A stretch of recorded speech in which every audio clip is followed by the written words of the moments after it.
A grande marca desse governo, eu diria que é a expansão fiscal. Dívida PIB segue subindo. O perfil da dívida, ele piorou sob vários aspectos. E as despesas estão avançando, a expansão fiscal pelo lado do gasto, ela continua. E o arcabouço ele é insuficiente para conseguir controlar a trajetória da dívida. O cenário fiscal ele é bem complicado e qualquer que seja o governo para 2027, cara, a situação será calamitosa. Probabilidade maior é de Lula enfrentar o Tarcísio, não o Tarcísio enfrentar o Lula. Como é que tá a sua visão para esse embate?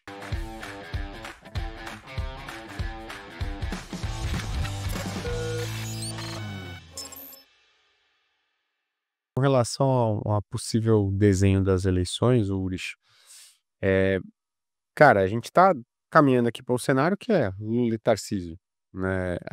Lula e Ratinho Júnior é uma outra possibilidade, mas o que a gente enxerga é probabilidade maior é de Lula enfrentar o Tarcísio, não o Tarcísio enfrentar o Lula nas eleições de 2026.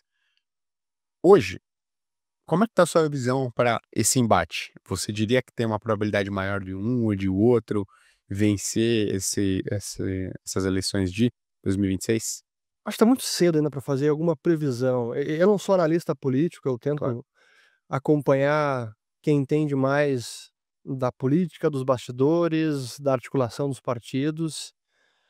Vejo que não há uma certeza que Lula vai concorrer, então isso não é tá já certo, é morto, sim, Lula vai concorrer. Não, tem uma incerteza aí.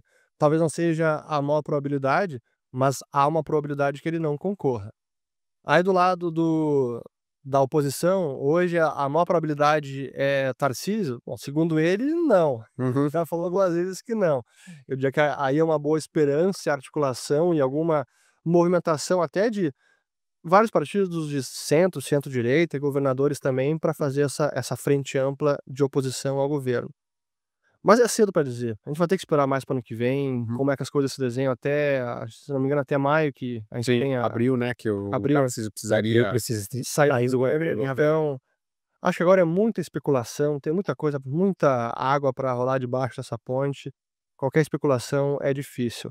Mas para mim uma manutenção do atual governo seria muito ruim para nossa economia, assim, seria sinais de preocupação, porque eu não vejo nenhuma mudança no controle fiscal, no ambiente de negócios, em trazer mais investimentos para o país, para melhorar realmente os problemas de forma, assim, sustentável e não só com band-aid aqui e ali. uhum. Então, espero que tenhamos uma mudança ano que vem. Mas, Fernando, assim, um ponto, você coloca eu concordo que em algum momento você tem alguma probabilidade de Lula não ir.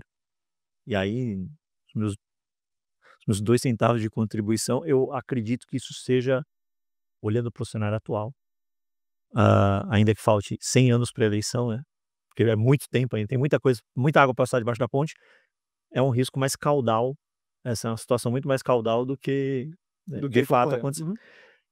Na tua opinião, isto se materializando, é por uma questão mais de saúde/vitalidade, esse é o fator chave, ou tem alguma outra coisa que poderia fazer com que Lula, mesmo sentindo-se em condições de encarar mais um mandato, não topasse ir para esse pleito eleitoral de 26?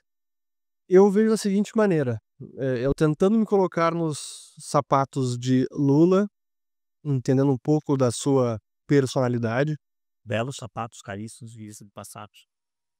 seu ego, enfim. Saúde é um fator. Cara, o fiscal, por mais que ele defenda essa pauta, ele tá vendo que a coisa tá ficando ruim, Ele não poderia ser Lula em 27. cada vez mais insustentável isso, então, cara, seria uma bomba relógio para ele ter que desarmar. A rejeição dele tá muito alta, por mais que tenha despiorado recentemente, ainda é uma rejeição muito alta. É difícil se eleger com esse nível de rejeição. Ele tem o seu ego, o seu legado pessoal, concorrer a uma eleição com chance de derrota e perder, acho que seria para ele um fim político terrível. Então acho que se ele pesasse tudo isso, claro que ainda precisa ver como é que as coisas vão se desenrolar até lá, mas eu vejo que tem um cenário que é bem possível de chegar lá em março, abril, e ele vê essa situação, cara, a rejeição tá alta, inflação tá alta, fiscal, cara, vai estourar esse negócio no ano que vem. Se Bolso acho que até a chance maior dele concorrer não tendo nenhum Bolsonaro aí na oposição, a chance então dele Lula percebendo, cara, a chance de eu não ganhar também ela existe, não é mínima. Ah, será que vale a pena? É minha saúde, pô, já tô com vai fazer 80 anos agora, final do mês.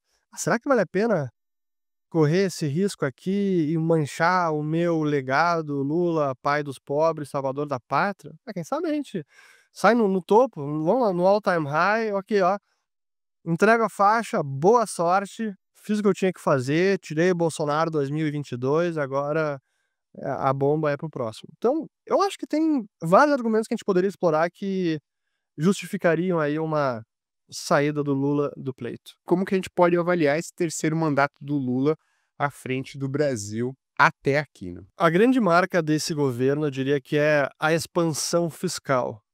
Nesse momento, talvez a gente possa definir como uma deterioração fiscal que está sob controle.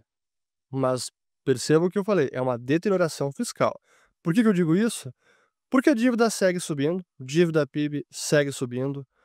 O perfil da dívida nesses 3 anos, quase 3 anos completos de governo, ele piorou sob vários aspectos, especialmente nos instrumentos que o governo precisou recorrer para conseguir rolar a dívida, o que significa que depende muito mais agora de LFT, Tesouro Selic é praticamente metade da dívida pública, e é um título de curta duração. Então, dívida de curto prazo e com taxa pós-fixada. Sobe a Selic, o governo tem mais despesa com juros. Então, piora o déficit fiscal. Outro tipo de instrumento que também aumentou nesses últimos 3 anos, na composição da dívida. Tesouro IPCA, então o que paga a inflação. E a inflação, embora não esteja aumentando, pô, ao redor de 5% ao ano por mais de 2 anos, é inflação para burro. É muito alto. E então isso também machuca a despesa com juros do governo.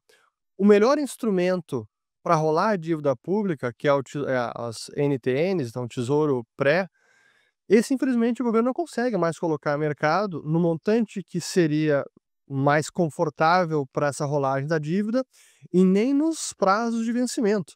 Tanto que essa é a dívida mais curta ainda. Quase ninguém aceita financiar o governo a uma taxa pré por 5, 7, 10 anos, como acontece com os países desenvolvidos. Então o perfil da dívida vem se deteriorando e a dívida sobre o PIB vem aumentando. E por que a dívida aumenta? Porque o déficit fiscal ainda está muito elevado. E é que a gente precisa voltar um pouco e relembrar o que aconteceu ali no primeiro ano deste novo mandato do Lula, Lula 3, em que houve uma expansão fiscal brutal. Aquele primeiro ano, 2023, cara, foi impressionante. Houve o Bolsa Família, Auxílio Brasil, que voltou a ser Bolsa Família, que já tinha sido turbinado no último ano do Bolsonaro, praticamente duplicaram o montante, os desembolsos de Bolsa Família em 2022 em relação a 21, e quando Lula assume, eles duplicaram mais uma vez, até mais que duplicaram. Então acabaram 2023 com cerca de 170 ou 175 bilhões de reais com Bolsa Família naquele ano. E isso prossegue. Então o déficit que foi brutal em 23, em 24 foi um pouco menos, mas ainda tivemos um déficit primário. E agora em 2020, e aí, aliás, 2024, e agora 2025, nos últimos 12 meses, voltamos a apresentar um déficit fiscal primário, porque aumentaram novamente os desembolsos com precatórios. O governo conseguiu controlar, postergou, mas em julho já teve um pagamento enorme de precatórios, em agosto também, então voltamos a uma situação de déficit primário. E aí qual é o, o arranjo institucional do atual governo para controlar o fiscal, para evitar que a coisa desarranje por completo? O arcabouço fiscal, famigerado arcabouço fiscal, que a época quando ele foi primeiro anunciado, eu sempre fui muito crítico, porque naquele PowerPoint que o Tesouro preparou às pressas, claramente alguma coisa temos que mostrar, coloca isso aí, mostra para o mercado e vamos embora. Era uma carta branca, pode gastar quase sem nenhuma trava, sem nenhuma penalidade, sem nenhuma forma de contingenciar e conseguir retornar algum equilíbrio e manter a trajetória da dívida estável. Felizmente aquilo mudou, mas ainda assim permitiu um avanço do gasto público, tanto é que o arcabouço, por lei, ele garante um piso do crescimento real das despesas, de 2,5%. Então ainda assim as despesas estão avançando, a expansão fiscal pelo lado do gasto, ela continua, e o arcabouço ele é insuficiente para conseguir controlar a trajetória da dívida. Mesmo cumprindo o arcabouço, e como há também uma banda de meta fiscal, e o governo agora já não persegue mais o centro da meta, ele está se balizando pela banda inferior. Cara, é o bare minimum, é o mínimo necessário para a coisa não desarranjar por completo. Até o TCU já criticou o governo, porque viu, cara, vocês estão perseguindo, a meta já é relativamente frouxa, tem um monte de despesa que fica fora da meta. Uhum. E ainda assim vocês estão agora perseguindo a banda inferior, o piso da meta, pô. Então essa é a mata Na que inflação teto, né? e a inflação também, na inflação excelente ponto. Então, a meta fiscal é o piso da meta e a meta de inflação estamos no limite superior da meta. Então, realmente é uma situação complicada e que a gente entra 2026, já estamos em plena campanha e é impossível o governo frear gasto em plena campanha. E a gente tem visto aí todas as iniciativas recentes e projetos e discursos no sentido de mais assistencialismo, mais populismo, aí vai ser com o gás, aí vai ser com a tarifa elétrica, aí com o transporte, não sei. Só que as contas vão seguir se deteriorando e não adianta conseguir via legislativo ou judiciário, a forma que for, se excluir uma despesa do arcabouço fiscal, ok, pode cumprir legalmente. Cara, mas a conta tá no vermelho. Vai ter que tirar dinheiro de algum lugar. Uhum. Então, o cenário fiscal ele é bem complicado e qualquer que seja o governo para 2027, cara, a situação será calamitosa. Legal. Sabe uma coisa que eu anotei aqui que vale a gente perguntar? Acho que o perfil da dívida tem uma pergunta aqui para você, mas esse lance da inflação, sempre que a gente fala de inflação, a gente divide muito a população, normalmente as pessoas que não acompanham tanto isso, né? Porque às vezes a pessoa pensa, pô, mas ô Fernando, vamos lá, o que a galera normalmente me oferece é um cenário onde eu tenho uma inflação um pouco mais pressionada, de 5, 6%, mas, cara, com uma ampliação de benefício social, no final das contas, uma tentativa de algum modo, de colocar mais dinheiro no meu bolso, e outro cenário é uma inflação de 3% sem isso. Então, pô, 5% de inflação ou 3% de inflação faz diferença para o bem-estar da população no geral? Porque eu acho que é muito isso que a pessoa pensa. Ela fala: se ampliar o benefício social, a inflação é de 5, 6. Se não ampliar, é de 3. O cara fala: 2% a mais? 10% a mais por ano? Você esquece, me dá esse benefício aqui que se dane a inflação.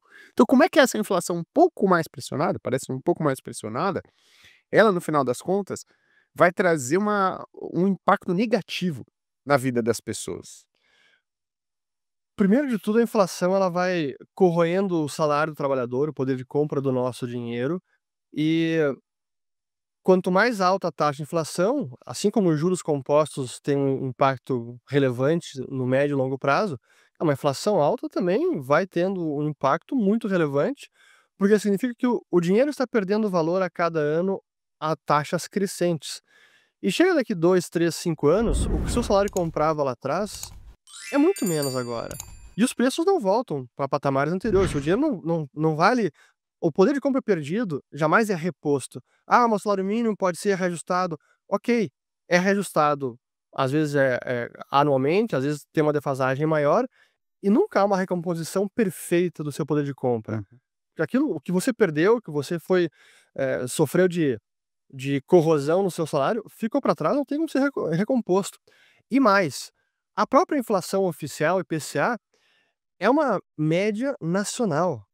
Então, o que talvez no Nordeste o salário se desvalorizou por conta da inflação, é maior do que no interior paulista, do que é em Manaus, então, é uma média nacional, e cada pessoa tem o seu padrão de consumo, a sua cesta de consumo familiar e que difere. Então, o próprio IPCA seria uma medida muito imperfeita, para não dizer que ela não subestima a real perda de poder de compra do dinheiro. Aí o assistencialismo, a gente começa a entrar um círculo vicioso e numa economia insustentável. Ah tá, a inflação deixa correr solta, aí eu tento dar um anestésico aqui, um paliativo, dou um assistencialismo com a outra mão, então o governo aqui rouba com uma mão pela inflação e tento devolver com assistencialismo, comprando votos, comprando apoio popular, só que não é uma receita de sucesso. Pode dar certo durante algum tempo, mas quanto mais essas políticas vão sendo perpetuadas, mais a economia se torna insustentável, porque isso não representa uma economia que está produzindo mais. O ideal seria, cara, crescimento econômico e que o trabalhador tenha mais renda para poder consumir, e não que dependa de ajuda do governo. Essa, cara, é a receita do fracasso. E a gente pode chegar daqui alguns anos em que temos uma bomba gigantesca, e aí desatar esse nó que fica muito difícil. Uhum. E por isso, quanto mais a gente atrasa as reformas e desarmar essas bombas, mais complicado fica. É um pouco a situação que a Argentina hoje vive. Chegar numa inflação mais de 200% assim que o Milei assumiu, porque desatar esses assistencialismos e a bomba fiscal. E não é, foquei agora em assistencialismo, porque foi a pergunta, mas, cara, o fiscal tem muita coisa para cortar antes do assistencialismo. Sim, legal. Muita coisa. Muito bom. E aí temos privilégio, enfim, Uhum. a lista é enorme. Aham. Mas claro, precisa vontade política, precisa uma visão clara de que isso é necessário.